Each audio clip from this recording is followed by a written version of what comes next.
샬롬. 상록수 7번째. 기상나팔.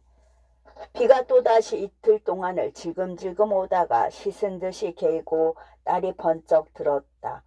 불이 해갈이나 바라던 것이 장마 때처럼 원뚝이 넘치도록 흐뭇하게 와서 초목이란 초목, 생물이란 생물이 온통 죽음에서 소생한 듯 청신한 공기가 천지에 가득 찼다.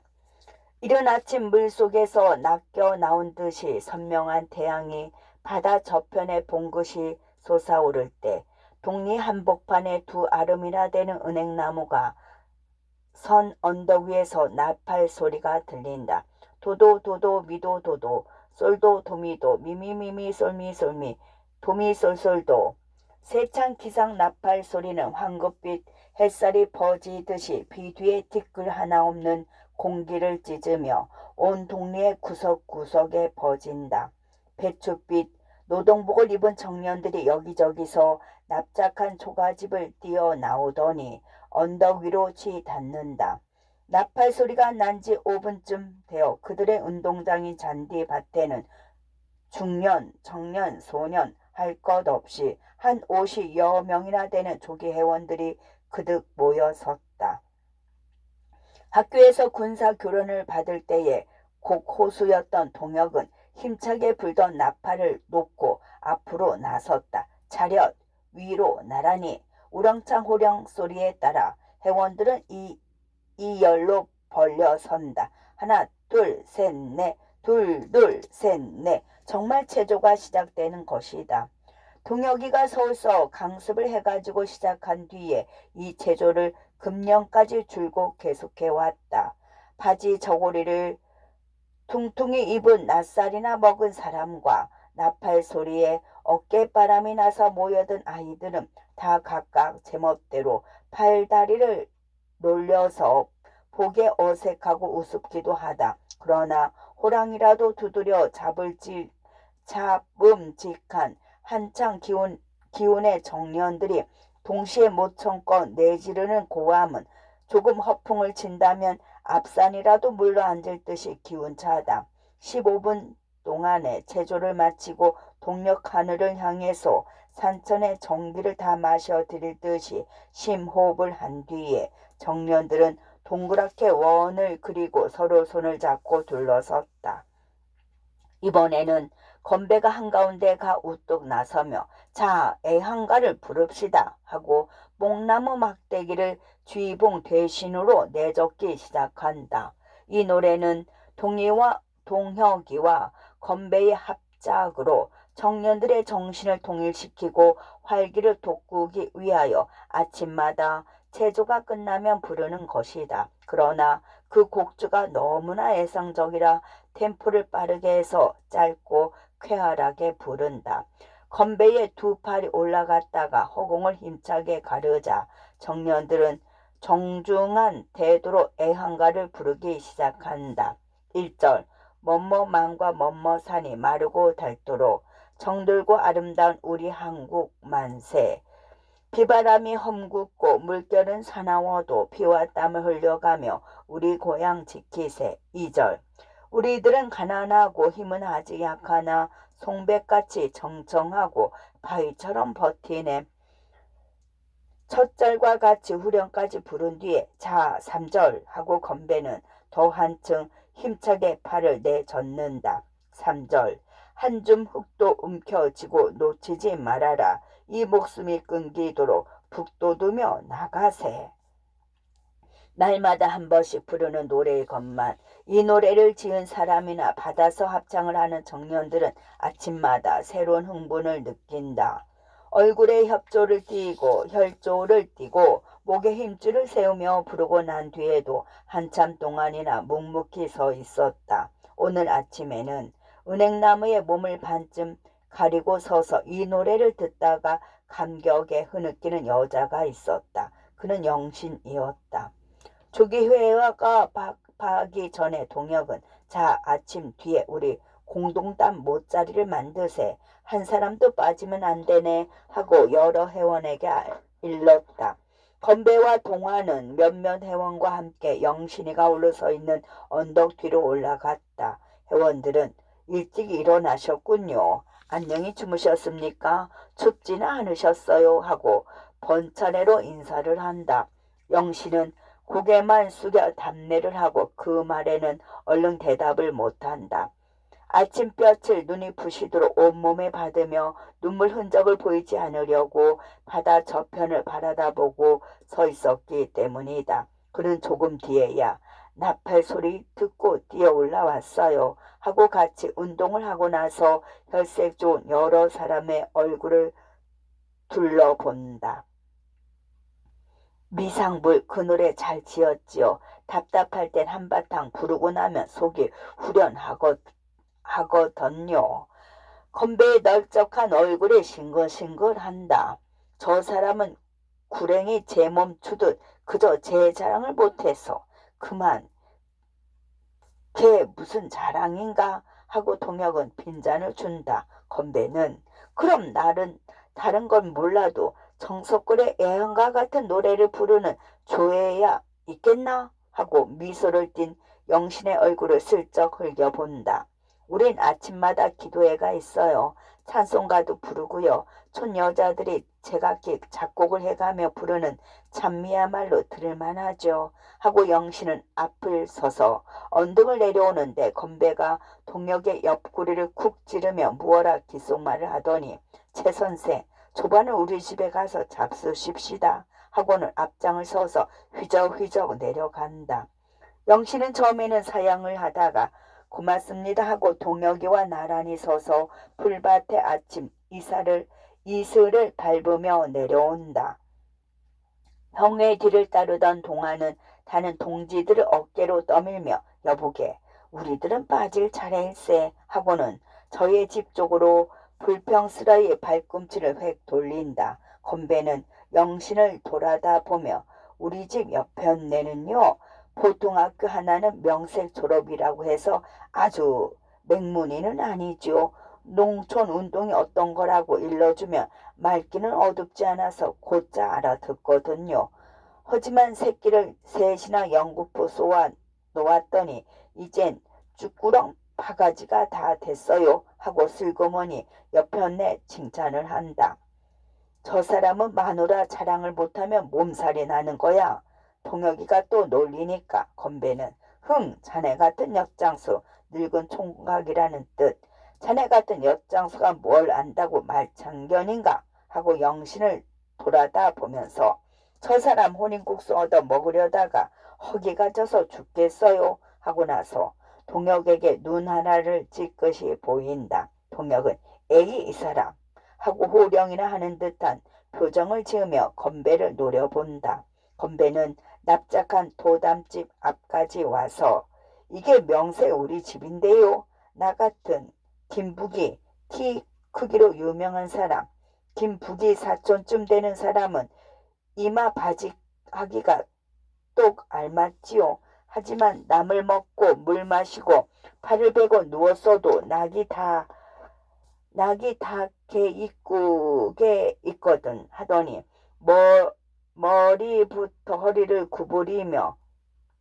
미리부터 허리를 구부리며 집 속으로 기어 들어간다. 두 사람은 아침 짓는 연기가 서리어 올리는 굴뚝 곁에서 서성거리며 저 사람도 겉으로는 저렇게 버티지만 생활이 말씀 아니어요.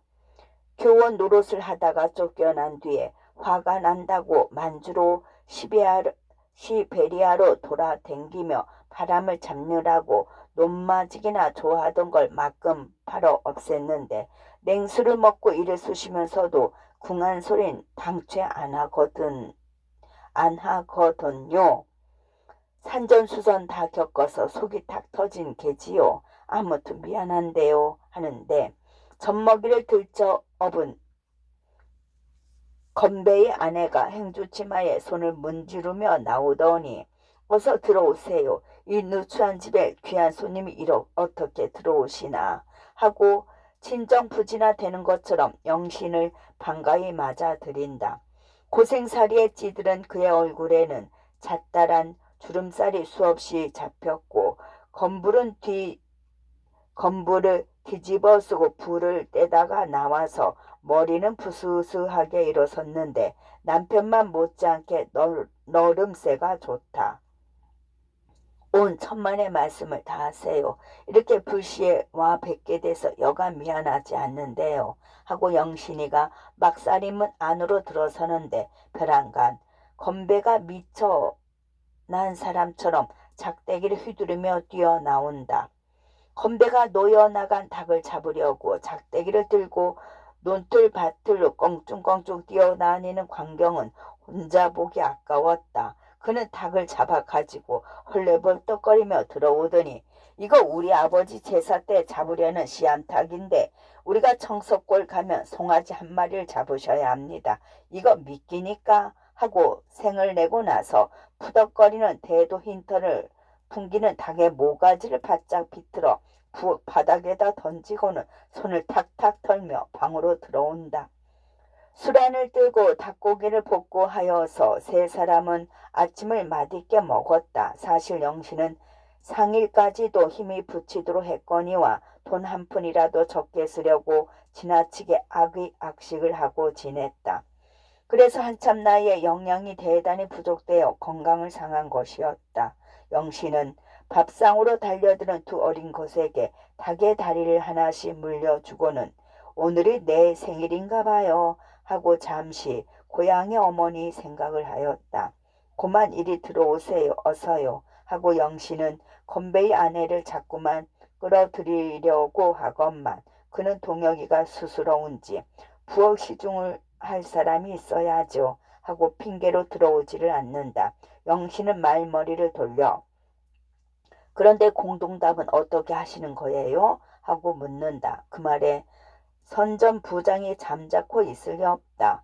이 일 저 일 할 것 없이 이 박군이 다 발설을 해서 실행해 오는 거지만 저 너머 큰 마을 강도사네 집 노딴 마지기를 억지로 때를 써서 도지로 얻었어요. 그래 우리 농회원 12사람이 합력을 해서 작년 버텀 짓는 거예요. 그럼 추수하는 건 어떻게 하나요? 토지 5섬만 그 집에 치르고선 그 나머지는 우리가 농사를 잘 지어서 10섬이 나든 15섬이 나든 적립을 했다가 다른 논하고 보태서 우리의 회관을 꼭 지을 작정인데 참 좋은 계획이군요.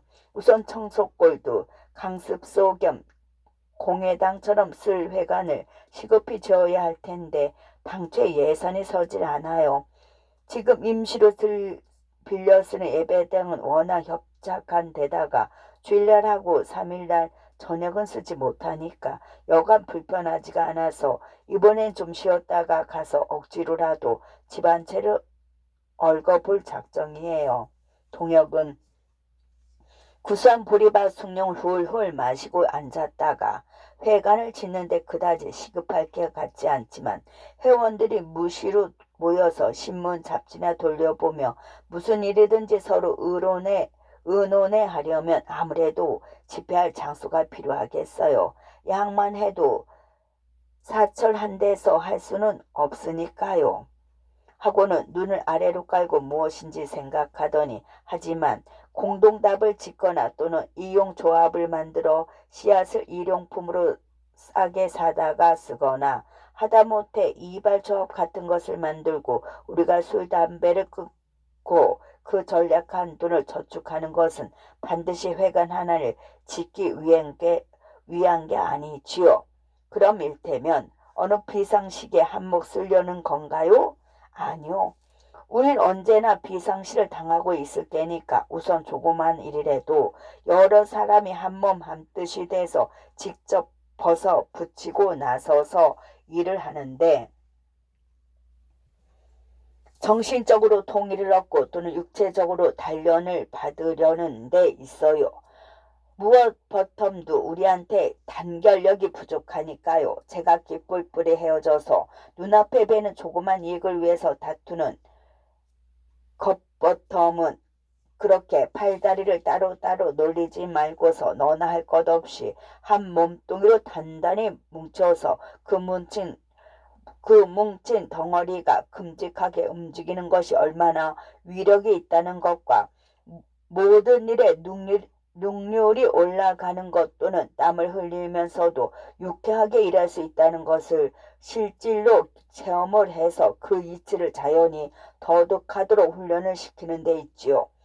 조기회만 해도 그렇지요. 우리 동네 늙은이 측에선 밥지랄을 한다고 여간 반대가 아닌데 실상 진종일 그 괴로운 일을 하고도 먹을 것이 없어서 쩔쩔매는 우리들한테는 영양분이 필요할지언정 정말 체조 같은 운동이 필요하지는 않으니까요. 하지만 아침마다 떨어지지 않는 눈을 억지로 비비면서 은행나무 밑으로 치닫는 것은 일이 있으나 없으나 하루 한 번씩 깨끗한 정신으로 한 장소에 모이자는 거지요.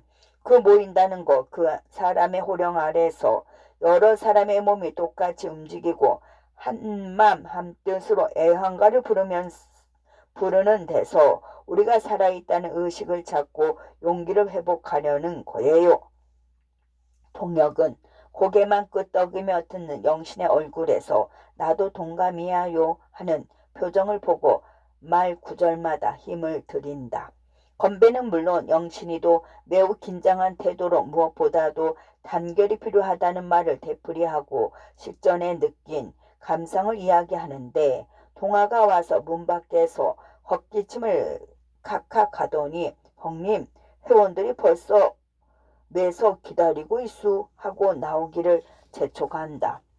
한 100평쯤 되는 못자리는 눈독이 찰찰 넘치도록 물이 잡혔다.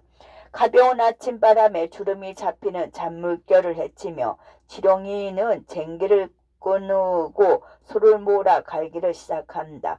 못자리 노는 적어도 한 열흘 전에 갈아두어야 벽끝도 썩고 땅도 골라지는데 가뭄 때문에 이제야 갈게 된 것이다. 이놈의 소, 쩌쩌쩌쩌. 연골의 상일이 몸에 박힌 칠룡이는 여자 손님이 논둑에 앉아서 내려다보는 바람에 연방혀를 차가면서 소무는 소리를 멋지게 내뿜는다. 개량 보습이 논바닥을 무찌르고 나가는 대로 물과 함께 시커멓게 건 흙이 쏟아 올랐다가는 한쪽으로 작작 엎친다. 다른 일은 거의 다 흉내를 내겠는데 아직 농 가는 건 서툴러서 저 사람들한테 흉을 잡히는걸요. 학교에서 실습하라고 할 때 어디 쟁기질이야 해봤어야지요. 동혁은 논둑 위에서 치맛자락을 날리는 영신의 곁으로 오며 말을 건넨다. 선전부장이 논을 다 갈기 전에는 아직 할 일이 별로 없는데도 넓적 다리까지 걷어붙이고 공연히 흙탕물을 덤벙거리며 돌아다닌다. 흰 저고리에 검정 바지를 입었는데 아랫도리가 꽁충한 것이 물고기를 찍으러 다니는 황새와 흡사하다. 영신은 그 꼴을 보고는 웃다가 손등으로 입을 가리고 남 하는 일이 보기엔 쉬운 것 같지만 제가 실제로 해보니까 사뭇 다르더군요. 청석골은 부인 친목계가 있는데요. 옆에 애들이 모두 나와서 벗어붙이고 일을 하길래 남한테 지긴 싫어서 하루 종일 목화밭을 매지 않았겠어요. 그랬더니만 그 이튿날은 허리가 뻑뻑하고 오금이 떨어지지 않아서 꼼짝도 못했어요. 하면서 남들은 다 꿈지럭거리는데 저 혼자 구경을 하고 섰는 것을 매우 미안쩍게 여기는 눈치이다. 그러길래 힘드는 일을 하는데도 저 사람네와 똑같이 할 수 있도록 단련을 받아야 하겠어요. 책상 물림들이 상일에 잔뼈가 굵은 사람들처럼 그 세찬 일을 진종일 하고도 베겨낼 만큼 되려면 처음엔 코피를 푹푹 쏟아야 지요. 그럼요. 그건 좀 어려운 노릇이야요. 서양선 소나 말이 하는 일을 우린 사람이 하니까요. 그럴수록 소위 우리 같은 지도 분자 버텀 나서서 직접 일을 해야만 그게 모범이 돼서 남들이 따라오지요. 그러니까 우리는 정신적으로나 육체적으로나 잠시도 쉴 새가 없을 수밖에요. 하는데 눈앞에서 소머리를 돌리던 청룡이가 종아리에서 거대한 거머리를 잡아떼더니 이 경찰놈 벌써부터 붙어 댕기냐 하고 눈떠덕이에다가 힘껏 메어 붙인다. 굴단한 지렁이가 기어 올라가는 듯 힘줄이 불뚝불뚝 솟은 종아리에서는 검붉은 피가 줄줄이 흘러내린다.